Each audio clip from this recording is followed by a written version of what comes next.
नमस्कार. जीवन मूल्य या कार्यक्रमामध्ये मी माधवी आपल्या सर्वांचं स्वागत करीत आहे.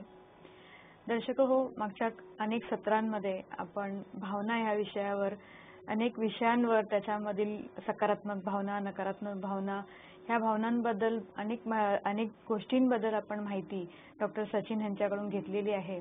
आणि ह्याच सत्राला पुढे नेत असताना आज पुन्हा आपल्या सगळ्या सोबत डॉक्टर सचिन स्टुडिओमध्ये आहेत. डॉक्टर सचिन, आपलं स्वागत आहे. ओम शांती. डॉक्टर सचिन, खूप महत्त्वाच्या विषयाबद्दल तुम्ही आमच्याशी आजपर्यंत चर्चा केलेली आहे आणि ह्याच विषयाबद्दल अनेक लोकांना खूप उत्सुकता पण आहे जाणून घेण्याची. मागच्या 3-4 सत्रांमध्ये आपण नकारात्मक भावना ज्या आहेत ह्याच्याबद्दल माहिती घेतली, पण सकारात्मक भावना ज्या आहेत ह्यांच्याबद्दल थोडीशी माहिती आम्हाला द्याल का? काय कोणकोणत्या विविध प्रकारच्या सकारात्मक भावना असतात? सकारात्मक भावना आणि नकारात्मक भावना आपण पुन्हा पाहिलं की एनर्जी न्यूट्रल असते, पण एक अशी ऊर्जा आपल्यामध्ये जेव्हा जागृत होते, जेव्हा आपल्याला खूप बरं वाटतं, आतून मनाला खूप बरं वाटतं, त्या ऊर्जेला आपण सकारात्मक भावना म्हटलेलं आहे. आणि त्याला वेगळी नावं दिलेली आहेत. जसं प्रेमाची भावना आहे. जेव्हा प्रेमाचा अनुभव होतो, तर प्रेम म्हणजे लोक ह्याला फार शॉर्ट म्हणजे एकदम लिमिटेड ॲटिट्यूडने बघतात. माझ्या मते प्रेम हा एक युनिव्हर्सल फोर्स आहे आणि शक्ती आहे, सर्वोच्च शक्ती आहे.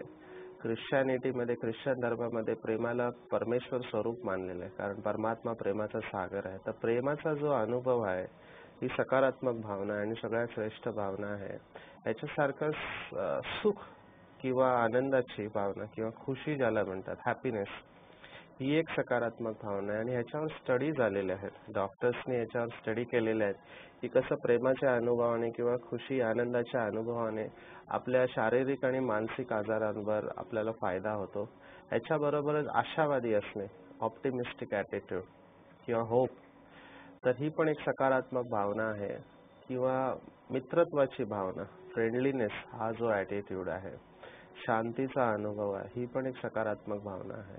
तर ह्या सगळ्या ज्या सकारात्मक भावना आहेत, ज्या आपल्याला ऊर्जा देतात आणि आपल्याला प्रसन्न ठेवतात, आणि त्या ऊर्जेचा प्रभाव आपल्या आजूबाजूला पण लोकांना दिसून येतो, तर या भावनांना आपण सकारात्मक भावना बोलू शकतो. डॉक्टर सर, तुम्ही आता सुख आणि आनंद ह्या 2 शब्दांचा उल्लेख केला, तर हे दोन्ही एकच आहेत का काही त्यांच्यामध्ये वेगळापणा आहे? भाषा ही फार विचित्र आहे असं म्हणता येणार, कारण भरपूर लोक प्रत्येक शब्दाला दुसरा त्याचा अपोजिट शब्द विरुद्धार्थी घेण्याचा प्रयत्न करतात. जर तुम्ही सुख म्हटलात तर लगेच आपल्या मनामध्ये दुःख हा शब्द येतो. तर जिथे सुख आहे तिथे दुःख पण आहे. पण आनंद शब्दामध्ये तुम्ही बघितलं तर आनंदचा विरुद्ध असा शब्द नाहीये. आनंदाला अपोजिट शब्द नाही सापडत आपल्याला. म्हणून आनंद ही अवस्था सुखापेक्षा श्रेष्ठ मानलेली आहे. म्हणून भरपूर लोक म्हणतात की सुख म्हटलं की दुःख हे येणारच, दिवस म्हटला की रात्र येणारच, पण आनंद या सुख आणि दुःखाच्या पलीकडे आहे. म्हणून कदाचित परमात्म्याला भारतामध्ये सत-चित आनंद स्वरूप म्हटलेलं आहे, की जो परमेश्वर आहे, गॉड आहे, ईश्वर आहे, अल्लाह आहे, तो सत्य आहे, कॉन्शियसनेस आहे, ती एक चेतना आहे आणि तो आनंद स्वरूप आहे. त्यामुळे आनंद सुख आणि दुःखाच्या पलीकडची अवस्था आहे. डॉक्टर साहेब, आता तुम्ही एक मांडणी सांगितली की सुखानंतर मग आनंदाची अनुभूती होते किंवा तर अशीच या सकारात्मक भावना ज्या आहेत, प्रेम म्हणा, आशावादीपणा म्हणा किंवा सुख म्हणा, ह्यांची काही विशिष्ट मांडणी असते का? पुन्हा मी सांगेन की ह्या ज्या भावना आहेत ह्यांना मूर्त रूप देण्याचा प्रयत्न मनुष्याने केलेला आहे. या भावना सगळ्या अव्यक्त असतात, अमूर्त असतात. एका विशिष्ट प्रकारला आपण खुशी म्हणतो की चेहऱ्यावर तुमच्या स्माइल असतं, तुम्ही जम्प करता, तर खुशी. सुख वेगळं असतं, आनंद वेगळा असतो, आशावादीपणा वेगळा असतो, तो आपल्या बोलातून कर्मातून दिसायला लागतं. त्यांच्यामध्ये मार्जिनल डिफरन्स आहे. ओव्हरऑल ह्या सगळ्या पॉझिटिव्ह आहेत, सकारात्मक आहेत, पण त्यांच्यामध्ये बेसिक डिफरन्स तर आहे. आता हे शब्दात मांडणं तसं कठीण होतं, पण आपण सर्वांनी त्याचा अनुभव केलेला आहे की हा फरक, आणि खास करून जेव्हा आपण राजयोग ध्यानाचा अभ्यास करतो तेव्हा आपल्याला कळतं की ही अवस्था शांतीची अवस्था आहे, ही सुखाची अवस्था आहे, ही आनंदाची अवस्था आहे. यासाठी फार तुमचं सूक्ष्म निरीक्षण पाहिजे स्वतःबद्दल. आमचा असा अनुभव आहे की जेव्हा आपण राजयोग ध्यानाच्या खोलीपर्यंत जातो, डेप्थ मध्ये जातो, गहराईमध्ये जातो, तेव्हा आपल्याला या छटा वेगवेगळ्या दिसतात. नाहीतर सर्वसाधारण मनुष्य जो आहे या सर्वांना एकच मानतो. जिथे त्याला आनंदाचा अनुभव तिथे पण तो सुख म्हणतो. काही जण तर असं म्हणतात की आनंद म्हणजे सुखाची चरम अवस्था आहे. तर हा फरक शब्दांचा फरक आहे. आपण शब्दामध्ये न पडता त्या अवस्थेमध्ये जायचा अनुभव करायचा आहे असं मला वाटतं. डॉक्टर साहेब, आपण इंग्रजीमध्ये 2 शब्द नेहमीच वापरले जातात, एक पॉझिटिव्ह इमोशन आणि पॉझिटिव्ह एनर्जी. आणि तुम्ही मागील कित्येक सत्रांमध्ये हे म्हणत आलात की ही एक ऊर्जा आहे, एक एनर्जी आहे. तर काही सूक्ष्म असे काही अंतर असेल का ह्याच्यामध्ये पॉझिटिव्ह इमोशन्स आणि पॉझिटिव्ह एनर्जी मध्ये? का पॉझिटिव्ह इमोशन्स असताना पॉझिटिव्ह एनर्जीचा फ्लो किंवा पॉझिटिव्ह ऊर्जेचा, सकारात्मक ऊर्जेचा स्राव जास्त होतो किंवा त्याची ती ऊर्जा जास्त फील होते, असं काही विशिष्ट मेकॅनिझम होत असते का? माझं वैयक्तिक मत असं आहे की प्रत्येक शब्द आपल्या बुद्धीमध्ये एक वेगळा अनुभव देऊन जातो. जेव्हा मी इमोशन म्हणतो तर माझ्या बुद्धीमध्ये एक वेगळी फाईल उघडते, आणि जेव्हा मी एनर्जी म्हणतो तर माझ्या बुद्धीमध्ये वेगळी फाईल उघडते. एनर्जीला नाव नाही आहे, पण इमोशन म्हटलं की माझ्यासमोर तर इमोशनल व्यक्तीचं चित्र येतं. मनुष्याचा अनुभव आहे चित्राद्वारे आहे. चित्राद्वारे आपण या बाह्य सृष्टीचा अनुभव घेण्याचा प्रयत्न करतो आणि आपण त्याला नाव याच्यासाठीच देतो ताकी आपल्याला तो अनुभव कळावा म्हणून. पण जेव्हा आपण एनर्जी म्हणतो तर एनर्जी इज जनरल, न्यूट्रल आहे तो शब्द.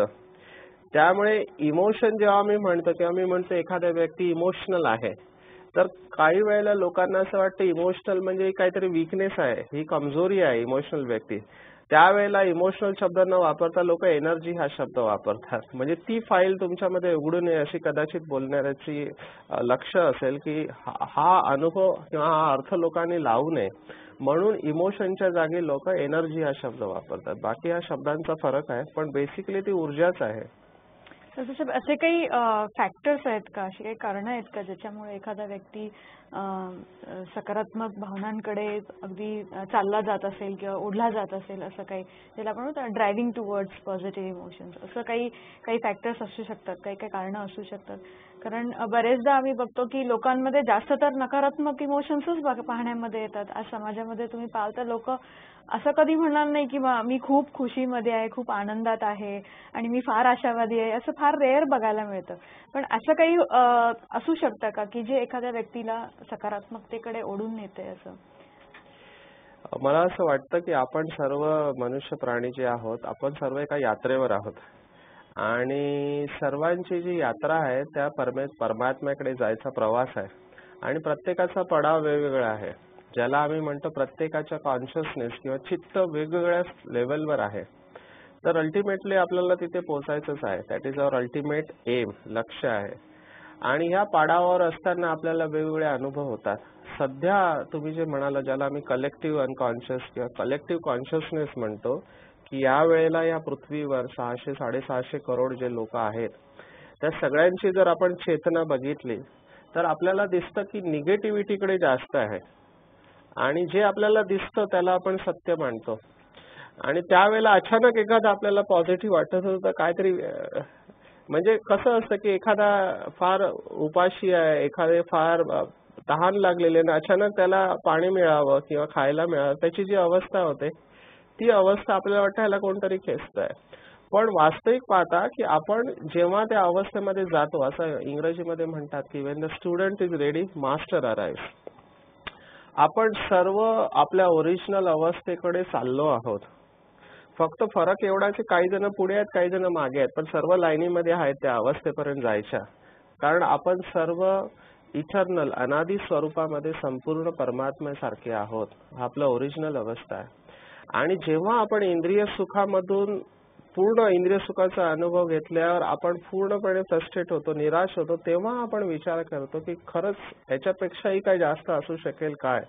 कारण इंद्रिय सुख ज्याला आपण म्हणतो ते शॅलो आहे, वरवरचं आहे आणि ते तुम्हाला कधी तृप्त करत नाही. मग त्यावेळेला तुम्हाला तुमच्या आतून असा आवाज येतो की ह्याच्यापेक्षाही श्रेष्ठ काही आहे का. हा विषय मी मुद्दामून आता इथे काढला कारण भरपूर कंपन्यांमध्ये आम्ही जातो तर आम्हाला जसं भावनिक बुद्धिमत्ता जो टॉपिक आपला आहे इमोशनल इंटेलिजन्स त्याच्याही पुढे लोक गेलेले आहेत. तर लोकांनी विचार केला की मी इमोशनली इंटेलिजंट पण आहे, कारण जे मॅनेजर असतात किंवा manager, deputy general manager, GMs त्यांना त्यांच्यामध्ये लोकांना हाताळायचं कौशल्य खूप छान असतं. दे आर इमोशनली इंटेलिजंट, म्हणून तर त्यांचं प्रमोशन होतं आणि त्यांच्याकडे सर्व काही येतं, गाडी येतं, बंगला येतो, प्रेस्टिज येतं, पोझिशन येतं. एवढं सगळं असताना देखील आतून ते खालीपणाचा अनुभव म्हणतो. याला आम्ही म्हणतो इंग्रजीमध्ये पॉवर्टी इन प्लेंटी. म्हणजे सगळं काही असताना तुम्हाला गरीबपणाचा आतून खालीपणा का वाटतं? मग लोक प्रश्न विचारतात, what is the purpose of my life? माझ्या जीवनाचं लक्ष काय आहे? सगळं तर आहे माझ्याकडे, मग मी आतून खाली का अनुभव करतोय? आणि मग ह्याच्यावर संशोधन झालं आणि 2000 मध्ये सायंटिस्टने, आधुनिक शास्त्राने याला स्वीकार केलं की there is much deeper reality. एक असं सत्य आहे जे अजून आपल्याला कळलेलं नाहीये आणि त्याला मग त्यांनी नाव दिलं SQ, स्पिरिच्युअल इंटेलिजन्स. तर IQ, EQ आणि SQ. तर सध्या आम्हाला कंपनीमध्ये SQ बद्दल बोलवलं जातं की SQ स्पिरिच्युअली इंटेलिजंट असावं म्हणजे काय? तर हे जे स्पिरिच्युअल इंटेलिजंट लोक जे असतात ते स्वतःला प्रश्न विचारतात की माझं जीवनाचं लक्ष काय आहे, मी कशासाठी जगतोय, what is the meaning of life?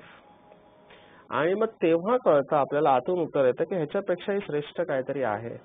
आणि जेव्हा आपल्याला तो अनुभव होतो तर ऑटोमॅटिकली आपण त्या परम तत्वाकडे, ते सर्वश्रेष्ठ जे तत्व आहे किंवा ज्याला तुम्ही गॉड म्हणा, सुप्रीम एनर्जी म्हणा, सुप्रीम बिंग म्हणा, त्याच्याकडे खेचलं जातो आणि मग ती ऊर्जा आपली आपोआप जागृत व्हायला लागते. आणि हा दिव्य अनुभव आपल्या सर्वांना घ्यायचा आहे आणि घ्यावा लागणारच आहे.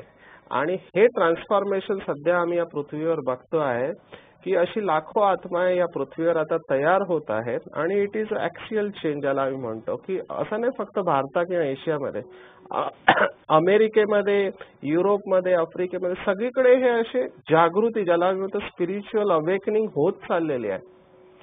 आणि तो एक क्वांटम लेवल म्हणजे एक अशा पातळीवरती पोहोचलेली आहे की त्याच्या एकामुळे दुसऱ्याला, जसं आपण म्हणतो ज्योत से ज्योत जगती चले, अशी लेवलवर आता पृथ्वीवर अशी लोक तयार होत आहेत, असा आमचा अनुभव आहे. आणि त्यावेळेला आपल्याला ह्या पॉझिटिव्ह इमोशन्स ऑटोमॅटिकली आपल्या जागृत होत जाणार आहे. आणि म्हणून आपल्याला वाटतं की अचानक हे कसं काय एकदम जागृत झालं? हे जागृत, हे कलेक्टिव्ह कॉन्शियसनेस आपला काम करतो आहे. कारण तुम्ही एकदम निगेटिव्हिटीचा सगळा अनुभव केल्यावर तुम्हाला पॉझिटिव्हकडे जायलाच पाहिजे. जसं आम्ही इंग्रजीमध्ये what comes down must go up. तुम्ही एकदम पातळी तळाची गाठलेली आहे, तुम्हाला आता वरच जायचं आहे, दुसरा पर्यायच नाही उठलेला. त्यामुळे आता अशी अवस्था आहे की आम्हाला त्या उच्च अवस्थेकडे जावंच लागणार आहे. आणि मी बघतोय भरपूर लोक चाललेले आहेत आणि त्या अवस्थेमध्ये एक एक हे सकारात्मक इमोशन्स आपले जागृत होत जातात. डॉक्टर साहेब, तुम्ही म्हणताय की सकारात्मक इमोशन्स जागृत होत जातात, मग ह्यांना जागृत करण्याचा काही मार्ग असतील, काही प्रकार असतील, काही विधी असेल, तर अशा काही विधी आहेत का? कारण गरज आहे ती, आज एक म्हणतो ना आपण समय, वेळेची एक गरज आहे, प्रत्येक व्यक्तीसाठी गरज आहे की ह्या ज्या सकारात्मक भावना आहे ह्यांना आपल्याला नक्कीच जागृत केलं पाहिजे, त्याशिवाय मार्ग निघणार नाही. तर ह्याला जागृत करण्याच्या काही विधी असतील तर आम्हाला सांगा. हे फार इम्पॉर्टंट आहे. Actually this is the crux of the matter की सकारात्मक इमोशन्स जेवढे आपल्यामध्ये चांगले आहेत तेवढे आपण जीवनाचा आनंद जास्त घेऊ शकतो. आणि जीवनामध्ये ज्या सध्या समस्यांचं जे जीवन झालेलं आहे, चॅलेंजेस जे आहेत सध्याच्या कलियुगाच्या अंतिम समयी, त्यांना आपण सामोरे जाऊ शकतो. म्हणून हे विधी फार जरुरी आहे. आणि सगळ्यात महत्वाची विधी जी आता ऑल ओव्हर वर्ल्ड, पूर्ण विश्वामध्ये लोक स्वीकार करतात, ते म्हणजे आपण आपल्या अपॉइंटमेंट डायरीमध्ये सगळ्यांचं नाव लिहितो, सगळ्यांसाठी वेळ देतो, पण स्वतःसाठी वेळ देत नाही. त्यामुळे सगळ्यात पहिलं नाव अपॉइंटमेंट डायरीमध्ये आपलं स्वतःचं लिहिलं पाहिजे आणि स्वतः बरोबर बसलं पाहिजे सायलेन्समध्ये, स्वतः बरोबर सायलेन्समध्ये बसलं पाहिजे आणि आपली ऊर्जा जागृत केली पाहिजे. मी हे का म्हणतो, मी एक डॉक्टर आहे ना, आम्ही बघितलं की आता कंपन्यांमध्ये मेडिटेशन कंपल्सरी लोक आम्हाला बोलवायला लागलेले आहेत, शाळा, कॉलेजेस, कंपन्या, कारण त्यांना कळून चुकलेलं आहे की नुसतं ज्ञान कामाचं नाही आहे, शक्ती पण पाहिजे. आणि मेडिटेशनने अशा भरपूर स्टडीज आता पूर्ण विश्वामध्ये आलेल्या आहेत की जे लोक नियमितपणे ध्यान करतात ते कमी आजारी पडतात, त्यांची शक्ती वेगळी असते, ते परिस्थितीला सामोरे चांगल्या असं नाही त्यांच्याकडे प्रॉब्लेम येतात, त्यांना सामोरे जाऊ शकतात, त्याच्यातून ते सही सलामत बाहेर येण्याची संभावना जास्त असते. तर त्यामुळे हे वाढलेलं आहे प्रमाण. तर याचा सगळ्यात चांगला जो विधी आहे ती म्हणजे स्वतःला वेळ देणे आणि स्वतःबरोबर बोलणे, संवाद साधणे. ह्याला वेगवेगळी नावं लोकांनी दिलेलं आहे. कोणी याला स्वाध्याय म्हटलेलं आहे की स्वचं अध्ययन करणे, कोणी याला प्रेक्षा म्हटलेलं आहे की प्रइच्छा म्हणजे स्वतःला पाहणे, विपश्यना स्वतःला पाहणे किंवा ध्यान करणे. तर जेव्हा आपली ऊर्जा जी सर्वसाधारण मनुष्याची जी ऊर्जा आहे ती बाहेरच्या दिशेने बहिर्गामी असते. आपण दुसऱ्यांना बघण्याचा आपल्याला अभ्यास जास्त किंवा बाहेरच्या दुनियेचं आपल्याला जास्त नॉलेज आहे, पण आपल्या आतमध्ये जी एक दुनिया आहे, आपल्या आतमध्ये जी चैतन्य सत्ता आहे त्याच्याकडे आपण बघत नाही. तर हे स्वतःला बघण्याचा अभ्यास जेवढा आपण चालू करू त्यामुळे काय होतं की जी ऊर्जा आपली बाहेर जात होते ती आतमध्ये जायला सुरुवात होते. आणि जेव्हा आपण ध्यानामध्ये बसतो आणि आपण स्वतःला विचारतो की मी कोण आहे. हे शरीर 5-6 फुटाचं आहे, पण हे शरीर लहानपणी एवढं होतं, त्याला खायला प्यायला दिलं एवढं मोठं झालं आणि एक दिवस असं येणार की हे शरीर जाणार. पण ह्या शरीराला चालवणारी जी सत्ता आहे ती कोण आहे. कोण बोलतं की हे माझं शरीर आहे. मी डोळ्याने बघतो, मी कानाने ऐकतो, मी तोंडाने बोलतो, हे माझा हात आहे. हे कोण बोलतं. ही बोलणारी शक्ती कोण आहे. एखादा व्यक्ती मेला तर आपण म्हणतो तो गेला. तो गेला तो कोण होता. जे आहे ते काय आहे. जेव्हा आपण हे प्रश्न स्वतःला विचारायला लागतो तेव्हा आपल्याला कळतं की आपण ह्या शरीरापेक्षा एक भिन्न चैतन्य शक्ती आहोत. मग आपण त्याचा शोध घ्यायला लागतो आणि शोध घेता घेता आपल्याला अनुभव होतो की मी एक चैतन्य शक्ती आहे, मी एक प्रकाश आहे, एक डिवाइन एनर्जी आहे आणि ही एनर्जी शरीरामध्ये कुठेतरी आहे, सर्वत्र आहे की शरीराच्या एका स्थानी आहे. हा अनुभव ज्याचा त्याने घ्यायचा असतो. राजयोग असं म्हणतं की ही जी चैतन्य शक्ती आहे ती 2 डोळ्यांच्या मध्ये निवास करते, जिथे भारतामध्ये तिलक लावतात. आता हे नॅचरल का आहे, कारण आपल्या शरीराला कंट्रोल करणारा मेंदू आहे आणि मेंदूला कंट्रोल करणारी आत्मा आहे. त्यामुळे मेंदूमध्ये जो एक भाग असतो ज्याला हायपोथॅलॅमस म्हणतात, जर आपण इथून होल केला आणि इथून होल केला तर जो मीटिंग पॉइंट आहे डोळ्याच्या मागे जिथे हायपोथॅलॅमस आहे तिथे आत्मा निवास करते आणि तिथून पूर्ण शरीराला कंट्रोल करते आणि त्याची लाईट पूर्ण शरीरामध्ये पसरते. तर जेव्हा आपल्याला हा अनुभव होतो की मी या शरीरापेक्षा भिन्न एक अतिशय सूक्ष्म दिव्य ज्योतिष स्वरूप आत्मा आहे, त्यावेळेला पहिला जो अनुभव होतो की मी या शरीरापेक्षा भिन्न आहे पण मी एकदम हलकी आहे. हे शरीर भारी आहे, हे शरीर विनाशी आहे पण मी अविनाशी आहे आणि मी शांत स्वरूप आहे, प्रेम स्वरूप आहे, आनंद स्वरूप आहे, सुख स्वरूप आहे, शक्ती स्वरूप आहे, प्रेम स्वरूप, ज्ञान स्वरूप आहे. हे सगळे क्वालिटीज ऑटोमॅटिकली मला अनुभवायला लागतात.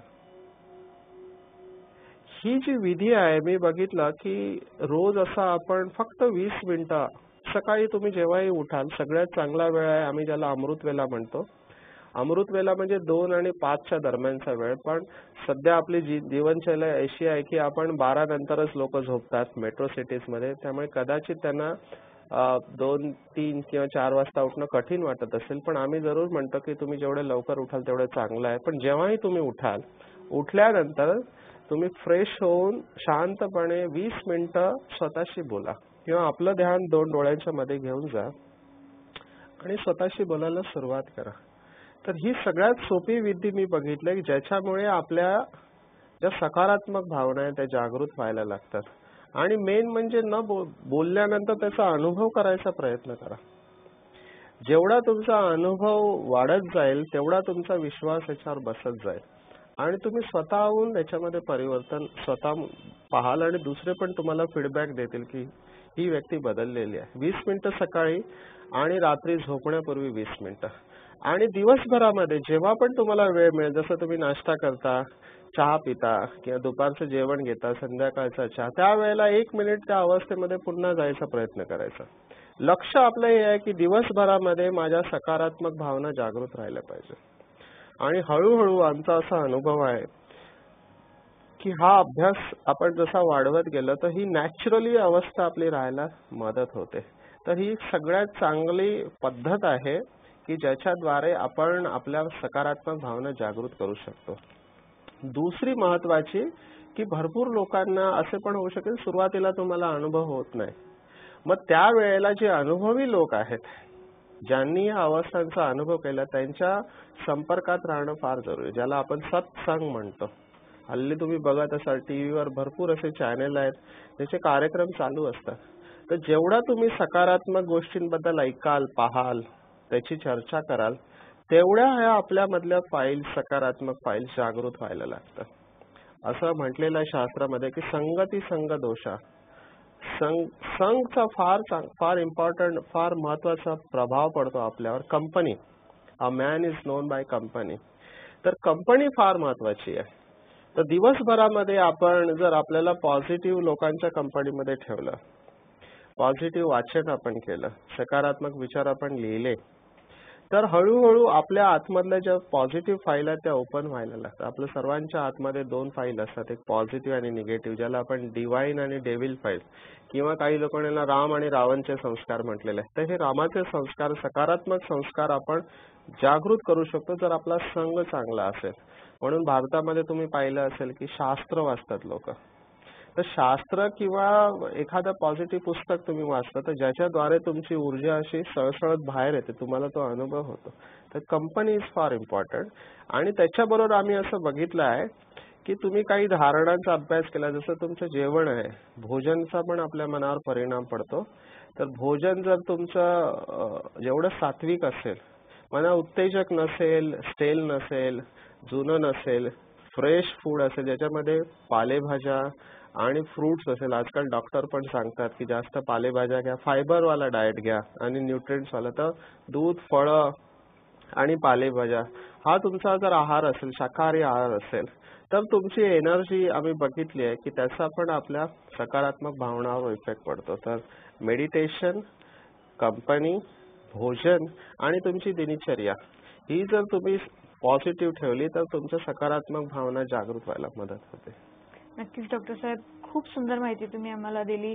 आणि विशेष ह्याच्यामध्ये आम्हाला ह्या गोष्टीचा खूप आनंद आहे की स्वचिंतन तुम्ही जे सांगितलं, स्वाध्याय करायचा आहे की स्वतः अध्ययन करायचं आहे.